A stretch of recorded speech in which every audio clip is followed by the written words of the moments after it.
running Division Zulu now. Command Sam 2, weather. From the ground. 19% humidity, 85 degrees. And from the air. 3 mile an hour northwest. Because we're throwing everything at it from the get-go. Crews throw what they have at the Snow Creek fire to protect homes. We are doing this on all of our small fires, and so far this season, we've been able to keep our small fires small. The fire put dozens of homes under pre-evacuation orders. Moose and Clifford, like Clifford the big red dog. Maya Hansen was quick to leave while dog sitting in the neighborhood near the fire. We're in a dry state, like fires happen a lot, but just to see it so close, like it's scary. No one hurt and no structures damaged as of Tuesday night, thanks to the work of multiple fire departments, 2 helicopters and 2 air tankers. A lot of resources for a smaller fire. There is a need to make sure that we're balancing the what we're throwing at it, all of the resources, the things that we're ordering, the air support, that it makes sense because everything costs money. But at this point, it's really important to send too many guys. Jeffco Sheriff's Office and West Metro Fire both say their approach to smaller fires is changing as fires get worse. As many firefighters as we can put on this, we call our wildland team. If they're off today, they come in. But everyone's reaction to fire now seems to be just heightened. Understandable when so much is at stake. There are so many values at risk here, meaning people's homes, people's property, and people's lives.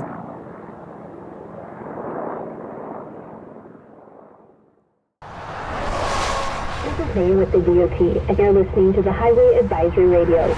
Snoqualmie Pass is currently closed in both directions. Eastbound is closed at milepost 34 near North Bend, and westbound is closed at milepost 70 near East Bend. Oh, it's pretty dangerous. I mean, I can say that sometimes you don't know if you're going to make it home or not. It's kind of scary at moments. Pedro Garcia has been driving through the pass for 3 years. This year, it's been a pretty rough year.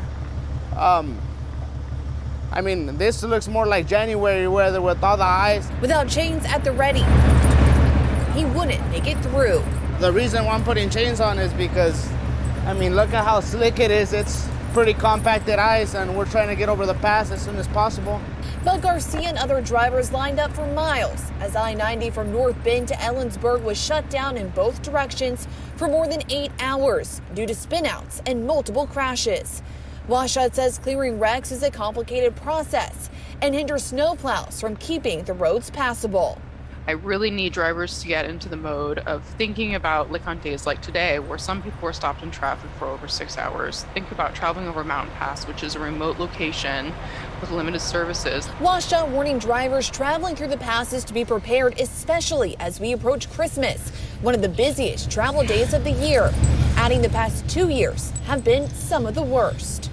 And I've never seen driver behavior as worse as it is right now. People don't have chains in their cars. They don't know how to put them on. They refuse to put them on. They're driving too fast for conditions. This is a mountain pass. They need to slow down and be prepared. But for Pedro, he hopes tomorrow is a smoother ride. Gotta go see the family. I have 4 kids at home waiting for me, and I mean, it's just sometimes what it is. To the soil. My husband came down earlier to take a look at it. With the crew off the train and out of harm's way. He said, you gotta come down and take a look because it's not something you see every day.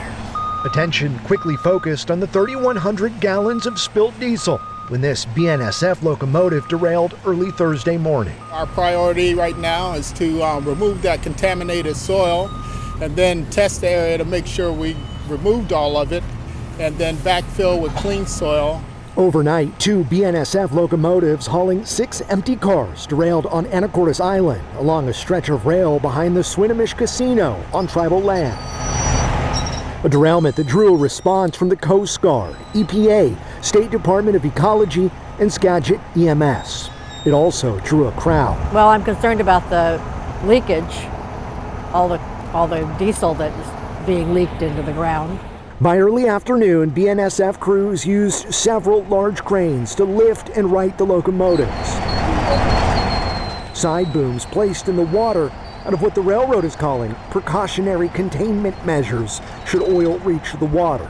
So far, they say it hasn't. And also, we've had people out checking the channel, and there's been no sheen seen on the channel and no impacts to fish or wildlife. We feel confident that we're going to be able to excavate, what we need to before there's any sort of weather-driven events or anything else that could cause that. While BNSF say they assume responsibility for the derailment, they have yet to offer any reason for why this train came off the tracks. The state's Department of Ecology says large-scale derailments are rare, saying the last major one they responded to in Washington state was in 2020. On Anacortes, Sebastian Robertson, King 5 News. Eastern Washington is blanketed by smoke. Just hoping that the trailer's still there when we get, back. Sun blocked by haze as hundreds of fire crews work to knock down the area's largest wildfire. Yeah, when we seen the truck and the flames, we pretty much thought we were going to lose everything. Leanne Edgington shot this video on her phone. Oh my God, look at the flames on that house right there. She and her longtime partner Ryan made it out alive, outran the gray fire, and they thought they were in the clear.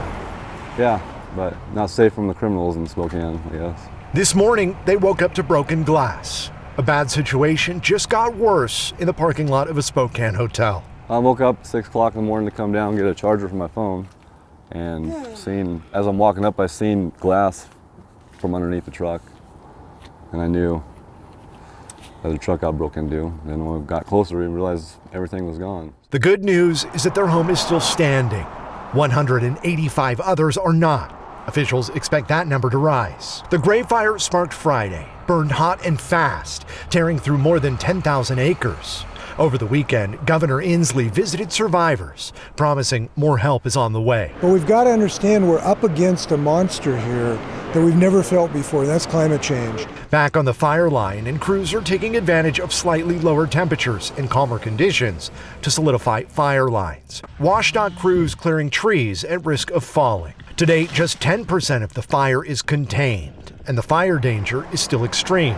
For Ryan and Leanne, that means they'll have to keep waiting. And oftentimes, that's the hardest part.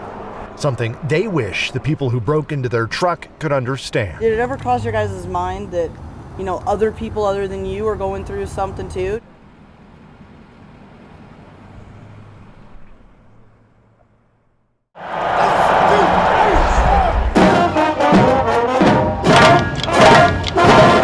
An early wake-up call. Yeah, I'm running on an hour and a half of sleep and I'm ready to party, baby. Go Ducks! Because the hunt is on. Go Ducks! ESPN's College Game Day making its third visit to the University of Washington. And these fans are hyped. Go Ducks! Go Ducks! For this particular game day to finally be here. It was so crazy. I knew it was going to be a once-in-a-lifetime opportunity, and I was so excited to be here. It's my last year, and so I'm just incredible. It's incredible. It's all so fun. It's the first time the iconic pregame show is back at UW since 2016, and nearly 10 years to the day since its first visit back in 2013, when the Huskies were also taking on their Pac-12 rivals, the Oregon Ducks. We're at College Game Day, and the Dogs are about to get their butts kicked because the Ducks are #1. Despite Purple Rain being a dominant force early Saturday morning. With waves of rowdy fans flooding UW's Red Square, there is a cougar sighting in the middle of this pup pack.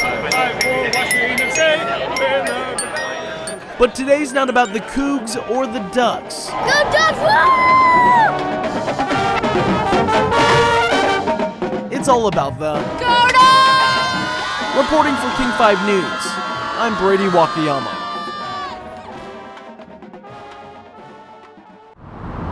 The Tacoma Fire Department oversees an area of about 240,000 people. On a given day, at least 79 firefighters are staffed to respond. Among them is Cody Shea. It's a great city. This is it's a working class town. It's a blue collar town. At least that was my experience growing up in it. Like his fellow firefighters, Shea has seen his share of loss on the job. I'm clinically diagnosed with PTSD, yes. It's something I deal with every day. His boss, Fire Chief Tori Green, fully understands. We have a front row seat to trauma every day. So when people show up to work today, they don't respond to good events. They respond to everyone else's bad events. On the day we sat down with Shay and Chief Green about firefighters and mental health awareness, That's a fire. there's a bad event. Go get them.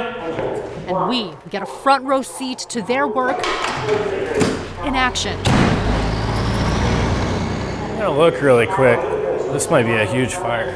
The fire at a rendering plant in Tacoma. The smoke.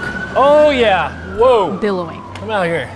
Shay is off duty that day, but thinking of his colleagues who are responding. Okay, so we're gonna have Angel 1's gonna give us this. The fire is quickly out, and a small example of what firefighters go through every day.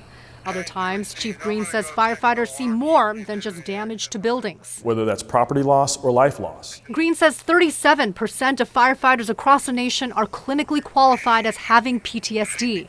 And more sobering, The number one reason, a cause of death for firefighters is suicide. the chief then learned his own staff was seeking mental health support from their peer group more than ever and thought of an idea to make a video to raise awareness. The whole point of this video is to really break down the stigma that prevents people from reaching out for help. And he approached Shay for the job. Shay, who happened to know a thing or two about cameras. making videos. If I don't have anything going on, I'll just go there and just shoot because they'll let me in. But the project was also personal. It immediately sparked my interest because I have a lot of experience with that, with myself and from my family members, just being, basically a child of the fire service. Shay's parents are retired firefighters of the Seattle Fire Department. His mother featured in a 1992 King 5 special, Women of Fire. We couldn't make entry, but we found the victim right by the door. Shay's father, also a veteran with Seattle Fire. My dad was a driver on Engine 6 on 5th of January, 1995. It was the night 4 Seattle firefighters died in the Pang warehouse fire, a disaster that took a toll on Shay's father, who couldn't help respond due to being on an aid call at the time. The culture in which existed when both my parents were in their prime during the early 90s, being firefighters in Seattle, was that stigma was in full bore. If you struggled with things, you didn't really talk about it. You just kind of sucked it up, put on the smile, put on your uniform, and you go back the next day. Shay's project turned from a 5-minute video into an hour-long documentary. Fatalities or high dollar loss. He marveled at the honesty from his colleagues. What is it that you would really want the public to know? That there's a stigma within our profession of remaining strong and not being weak. And that even heroes can ask for help. We didn't want to leave people in the darkness. In Tacoma, Christine Pei. We wanted to show them the light at the end of the tunnel, and I think we did that. King 5 News.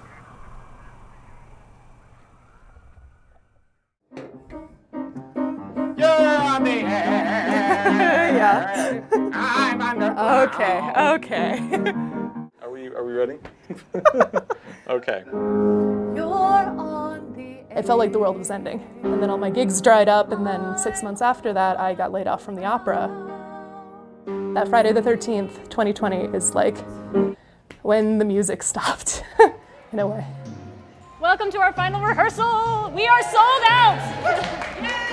Yay! The Denver Rock Orchestra was officially founded as a nonprofit in January of this year. 1, 2, 3, 4. Archetype Distillery on South Broadway was kind enough to let us perform and rehearse at their venue. We are a music club. Let's pull it back at F also. A social club. The whole point of the orchestra was bringing people together after the pandemic. A drinking team. Everyone hangs out after and gets to know each other and has a cocktail. I mean, it's just been really great to bring everyone together. All things in between. We're not just a group that comes together 2 hours a week to rehearse.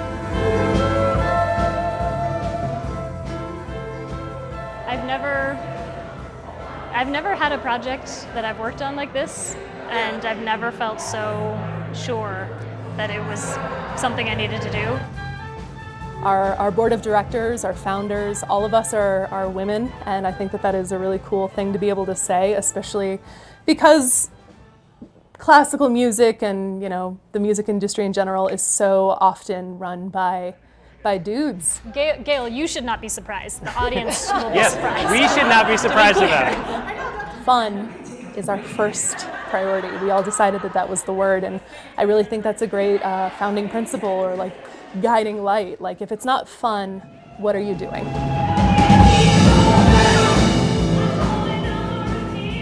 I think quarantine was really hard for everybody, and especially hard for folks who had been so involved in performance, because it wasn't just the groups that you were playing with, it was the audience and the special sauce, the magic that only comes between that dynamic, that push and that pull, and without that, it's not the same. Live performance is something wholly unique, and it is the high I will keep chasing for the rest of my life. And now that I've had this time away from it, and now that we're coming back to it, I mean, my desire to make music and connect to different audiences is 10 times stronger than it was before.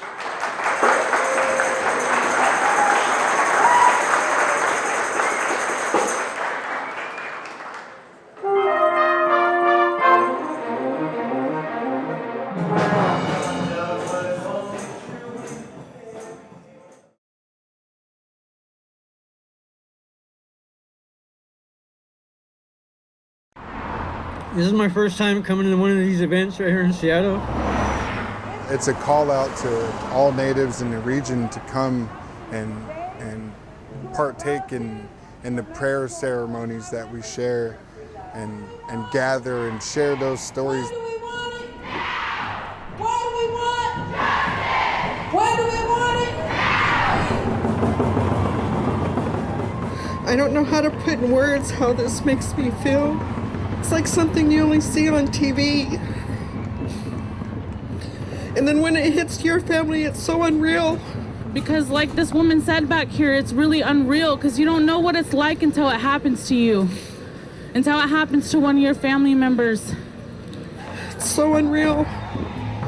We walk around every day knowing that this isn't going to happen to us. We walk around every day thinking that my kids are okay. We know where they're at. We miss her dearly, and we just want her to come home.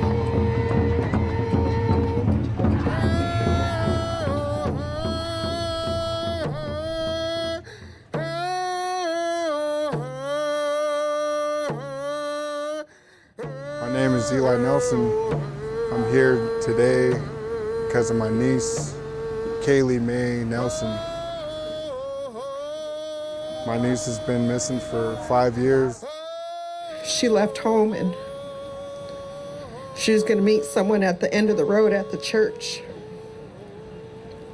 and never made it. I didn't want to go to the court because they're usually told really detailed about what happened. These things are really heavy, and it really triggers me when I have to go back to the beginning. Preston told federal agents during a series of interviews that he snapped and he struck McGay in the face multiple times, causing her to bleed from the nose and mouth.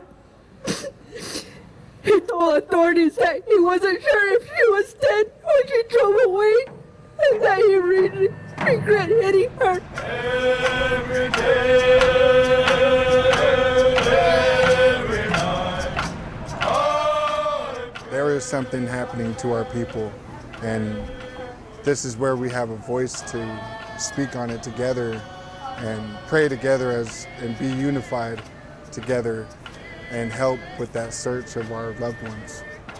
You know, I think that that's why we're doing this, is because there's not enough light shed on this.